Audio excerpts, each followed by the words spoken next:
Hi, I'm Nancy Sinoway, and today I'm going to teach you how to fringe jeans. So come on back into my studio and I'll show you how to do it. Here we go. These are your tools that you're going to need to fray your jeans. You're going to need a plastic ruler or a ruler similar to this. It helps. A good sharp scissors, some sort of marking pen or chalk. It's always good to have a tape measure. Pins to mark if you need, and safety pins, larger ones that will help you do the fraying. Okay, so now we're gonna mark our jeans. I am marking it at 3 inches above. That is my desired length. Of course, I'm gonna be fancy and do the side up a little bit.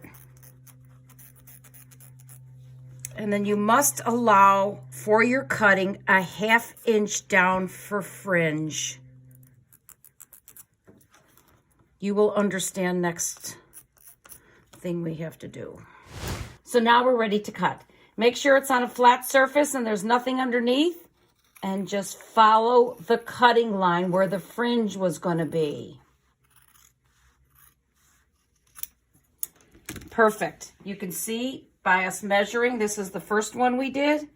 They're exactly the same. So now we're going to follow the stitching line and go all the way around. Try to be as straight as possible, but if you're not, it's okay. So now we're ready to fringe. It's not an easy process. It's time consuming. Go slow. Once you get yourself started, you will see. But again, it's time consuming. Watch this. Put this on your lap while you're streaming your favorite program and just work it. You could see other photos on the website to show you the process of how it looks, but this is just to show you how to do it. Again, time consuming, anything goes.